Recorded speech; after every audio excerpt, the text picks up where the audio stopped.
So Jedi Knights. I had another Star Wars question, but we out of time. we might not make it.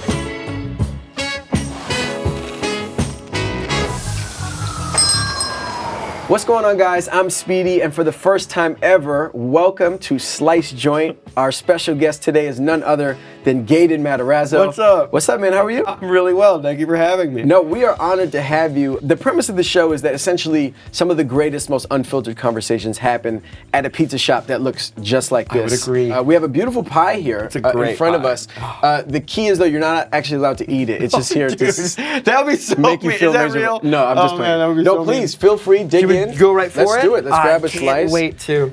Anytime this is here, there's always oregano. I always love. So what do you oregano. do? Do you go, Oh, that's a little much. cheers. Boom. I see you're a folder. Oh my God. It's a good slice. It's a great slice. You gotta fold. It almost feels serendipitous that you're our first guest because your latest project, Pizza Movie, is out now on Hulu. And also your family is like in the pizza business in some capacity? Several family members have had their own pizzerias throughout my childhood. My uncle Pasquale had one growing up, and then my grandfather actually opened one a little later on when I was probably like 9 or 10. Pizza's in your blood then. I think so. It's not even Dude, blood, it it's is. just sauce. It's just sauce. It's just sauce. Yeah. Congratulations on completing an incredible series that was Stranger Things. And to my understanding, you shot a lot of that down in Atlanta. I'm wondering if you had any, wild nights out, maybe a la Pizza Movie. No, In there's no Atlanta. way you're referencing this right now. Are you? Yeah, I am, but if you take the baton that I'm handing off. Oh, I know what you mean. Is this about the video of me dancing with sunglasses? Talk to me about a night in Atlanta. Oh, I remember it well. Caleb took me out to a wonderful club, Do you remember the name of the club? Rocksteady. Okay. It was an absolute blast. Good night at Rocksteady. That night, it was during the playoffs, and the Rangers were in the second round. It was the best year we'd had in like over a decade. I was so invested, and I was like, I'm not gonna leave during a playoff game, and I did. It was like the one time I was like, all right, I'm gonna let this be and record it and come back, and we had an absolute ball. And what made that night so wonderful is my phone started blaring, and it was my family group chat screaming because Vinny Trocheck scored the winning goal for that game. Yes. And so that made the night better. And Yes. so I think that fueled my enthusiasm on the floor. As On the floor, as good. one may say. Did you go to any other clubs in Atlanta? Not quite in Atlanta. I'm Because trying to there's think of one other time. in the Atlanta area I wish you would have gone to. Do tell. Magic City. I've heard of Magic City. Yeah, I never went to Magic City. It is a cultural establishment. Yes, and of course. A lot of people would pay good money, I think, to see you in Magic City. In Magic City. Myself included. Oh my God, I think I might pay money to see me in Magic City. What do you know about Magic City? I understand that it's an establishment where people take their clothes off. They do. Yes. They do. That's not, I don't know if that's like my drive of a night same, out. but it's something, it's kind of like... It's an institution. There was another famous Atlanta clothes-off institution. I believe it was called the Claremont Lounge. Okay. Let me write that one down. I never went. You didn't go. But the whole shtick is it's like an old-timey burlesque show. And I think Mature. that a lot of the people who work there are on the older side. And I think that was like... That's the thing? The thing. Got it. And when I say older side, I think some of them were like elderly people. Like, Wow. Apparently it's like awesome. Like retirement elderly? Yeah, I think so. Respect. And the whole thing was like, it wasn't like a hyper-sexualized thing. It was like a crazy stylized, like old-timey burlesque like Nice. bar I'm with a into fun that. theme. I'm into where that. Shall we? older people took their What clothes are you off. doing this weekend? I would, that's the one type of thing I'm like, I would go there. Yeah, let's That fuck seems with it. like Let's see fun. what it's That's like all like self-love, and that's like, yes, please. That's just that's fun. This season and show ended with you guys graduating from high school. I'm wondering if you had to give like some superlatives to your cast mates, what some of those would Very be. Okay?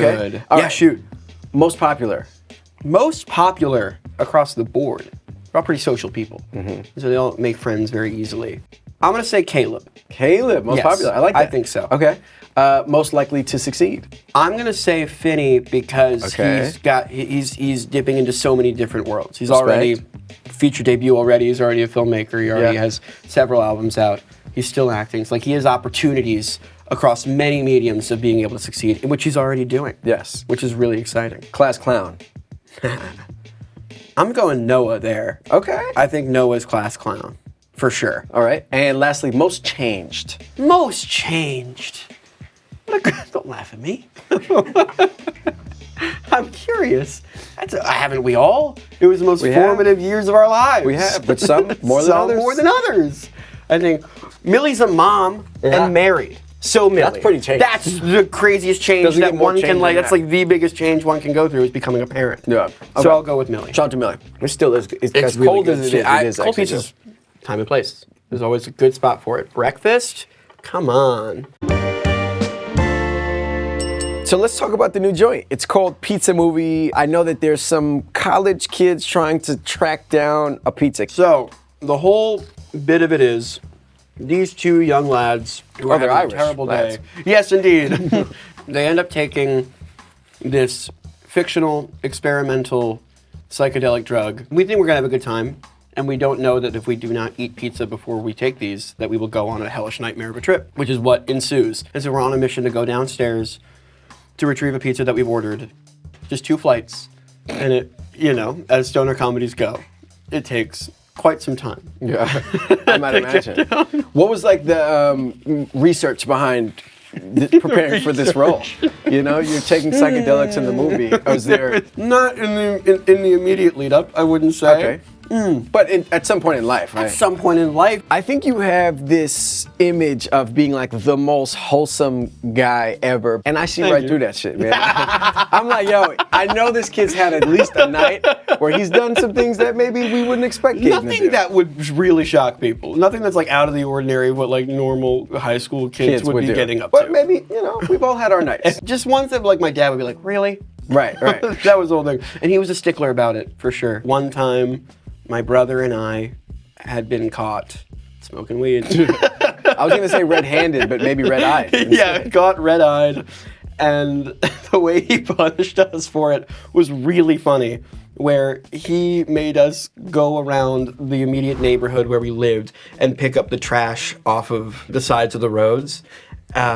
It ended up being a really fun afternoon. He almost made us wear shirts that said, "Ask us why we're doing this." No. He did not get those done in time. But what was really cool is it ended up being like a fossil discovery thing. I found like Dorito bags that from like the old logo. Oh, wow. Deep in the woods. Like nobody had been, like the old Gatorades, like you know what I'm talking about? Yeah. And I was so excited about them. And we were like lugging around so much trash. I did not realize that the immediate tree line of the forests of South Jersey is filled with trash. What would you say is like your, if you had one, Mount Rushmore of like stoner comedies? That's a really good question. need Up in some Smoke, inspiration? Cheech and Oh, Chong's Up in go ahead. Smoke, I think is just like a standard that you have to put in there. I'm gonna put Harold and Kumar in there as well. Super classic. So much influence from this is from Harold and Kumar and just the stoner buddy comedy as a whole. That's got to be up there. The Big Lebowski, do you consider that just a Yes, stoner movie yes. specifically? Yeah. Because I don't know if it has to be centered around. It doesn't have to be centered. It doesn't have to be It's like centered how around people it. say Die Hard is a Christmas movie. Yes, you know? which I debate. Well, let's I move don't forward feel- then. We're building in a good direction, I think we're and going. I don't want to to take. Yeah, I'm trying to think of something that's more of a curveball. I want something that's kind of out of left field that isn't really seen. Ooh, the animated Beatles movie, The Yellow Submarine, with all the blue meanies. Okay, respect. And I've been looking. It's so obscure. It's not on any streaming services. Yeah. And I would go like on demand on cable to try to find it. And my brother found a DVD at a thrift store. Okay, as you might imagine, haven't seen that one. Really, But really trippy and really fun. there's nothing that says that I'm a real New Yorker, like having never spent much time in New Jersey. And so I had to do a bunch of research. And so I just want to kind of shoot some things at you and maybe Please. you help me understand what the hell you're talking about Please. in Jersey terms, okay? Okay. So is it Taylor ham or pork roll? It's pork roll. Okay. Well, for the uninitiated, what the hell are we talking is that about? the camera I'm looking at? That's it. So, pork roll, which is what I call it, is a meat substance that is really hard to describe in terms of comparison to other meat substances. The closest thing I could get to is if Spam had a bit more bite in texture. It's very salty. I find it delicious. Who knows what's in it? No one asks. I believe it is pork roll because that is the name of the product. The most famous brand that makes this product is called Taylor.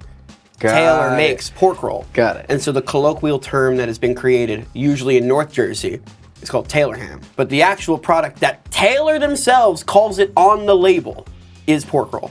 And that is what it's called, usually in South Jersey. Got it. Which is where I grew up. What would you say is the lore behind Atlantic City casino buffets? I never frequented Atlantic City growing up. Okay. Because my parents actually met as dealers at casinos. So I never really went because all I would hear is my parents come back from work and be like, telling me the craziest stories about people, go through horrible times in their lives and, losing everything. Yeah. I would be like, I don't want to go there. And the one time, it's also like, it's not like bring your kid to work day at, at Borgata. Shout out to the Borgata.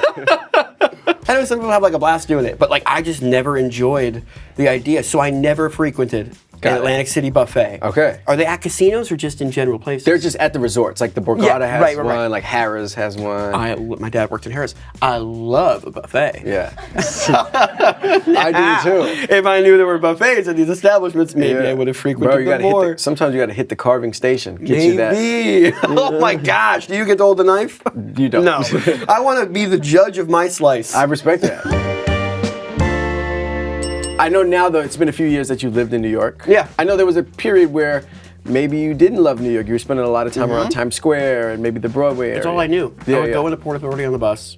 I would leave and go through the theater district, do the show I was doing, and then walk back at 11:30. If anybody knows the walk from 45th and 8th to Port Authority past 10:30, it's like insane. Yeah. It's like the most chaotic. Like these are the gates of hell. Like I don't want to be here anymore. I've grown to love it now. Yeah. As I'm not a kid. Also, when you're a kid, everyone's big. Right. That's also scary. And then I booked Dear Evan Hansen on Broadway. Yeah. And so I knew I was going to have to live full time in the city. And so I moved here full time in 2022. And I've been here since. I want to point out that I'm not going to be like a poser acting like I am a New Yorker. How long do you have to live here until you can say that? I'm born and raised here, so you're never a New Yorker unless you're born and raised here. I'm which is that understandable. Yeah. I do not combat that in the slightest. Yeah, we adopt though. Right, and sure. I'll take it. Welcome to the family. Thank you very much. I appreciate it. I've only lived here full time for about 5 years, but I've spent my whole childhood here. Yeah. So I think there is like a little something there that as I get older and live here for some time, which I think I will, there's a bit more of like credit in my back pocket of having spent so much of my youth here. Yeah. Maybe, I'm asking. Yeah. Yeah.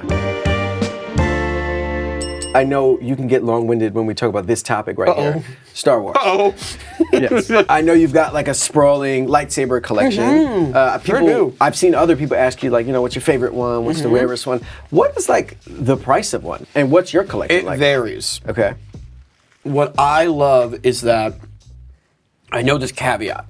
The ones that make the noise, that's a price jump right there. But it's a drop in quality. You can't actually swing it around all that much. They're not very sturdy. You can hear like the battery like shaking around in there.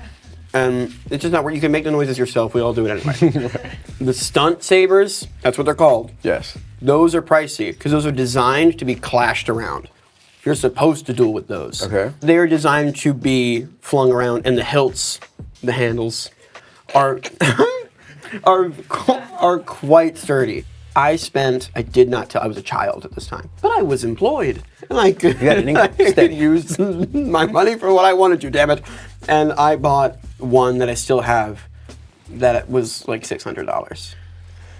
And I'm not proud of it. I haven't done it since. Okay. I haven't done it since. Your whole collection right now, what's the worth on it? That's a good question. Well, they've deteriorated in value completely because I've destroyed them. Do you know what I mean? Yes. I don't want to say. Thousands, tens of thousands? No. Low thousands. I think it would probably be low thousands just because like they cost like several hundred each. Sure. And I have around like 8 or 9 of them. Got it. Do you like practice them in the crib? Like I have. In the mirror? Like I am proficient. Really? Which is a real shame. So I actually have 2 right here. I learned the 7 forms of lightsaber combat and their basic like stances and moves. There's like video training sessions online of like what, and also history lessons. That's what I loved about learning about lightsaber combat, was not like what they were doing, but what built up to it. Because there was like a whole thing, because Jedi just used to use like swords. And so there were, so Jedi Knights,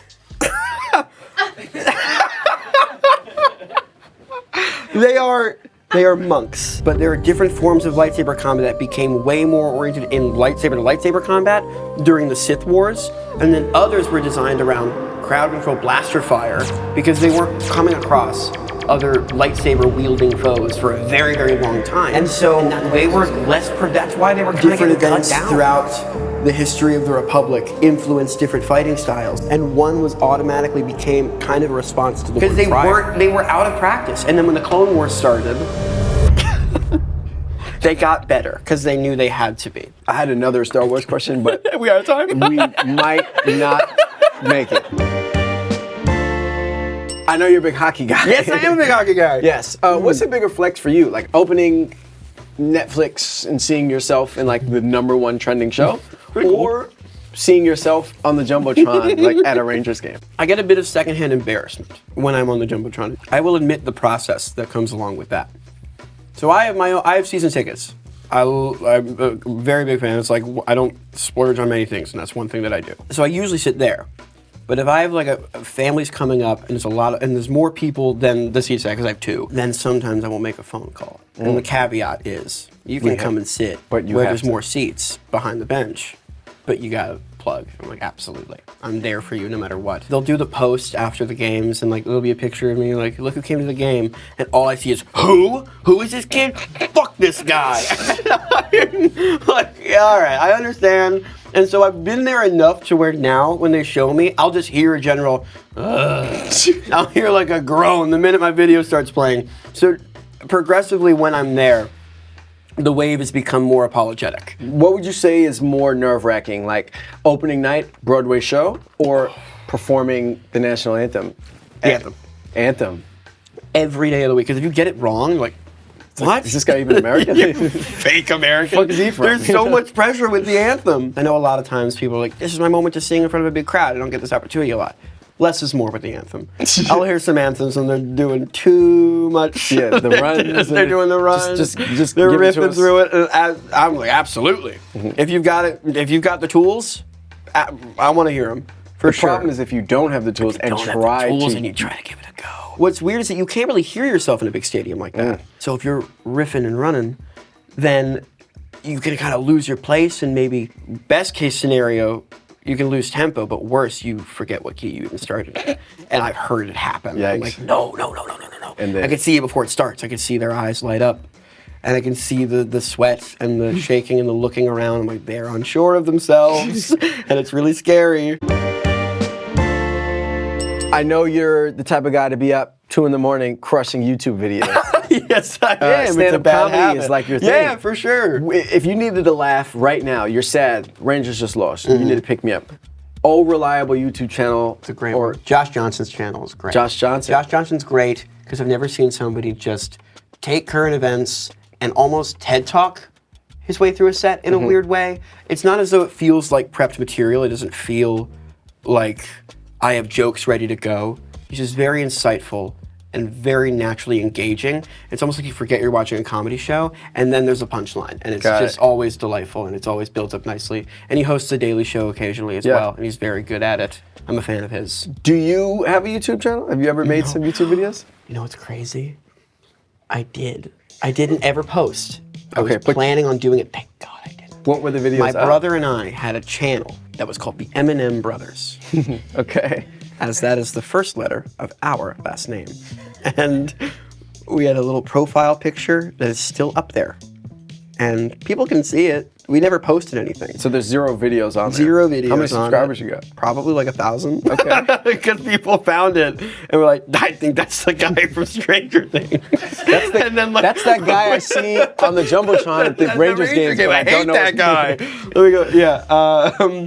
And we never posted. We planned on it. We started making our first video, and then we got in a fight about what it should be. What was our direction? What do we want out of this? And we just creative differences. We distanced each What other. could It have was been? it was affecting our relationship as brothers. What could have been? And what could have been, but it's better for us. And I'm really sorry to disappoint all the engaged 1,000 subscribers. If you've ever been to like a quintessential New York pizza shop, there's always like pictures on the wall of like people who've stopped by. Yeah. I was wondering, let's flick it up and put something up on the wall. Yeah, I would love to. That sounds like Let's fun. do it. I want to be the first one up there. Can Let's it be the do most it. chaotic picture ever? Are we staying sitting or are we standing up? That's it. Oh, this is good. Let me match your energy here. That's it. Can you mew? Wouldn't be enough. It's only just more than enough.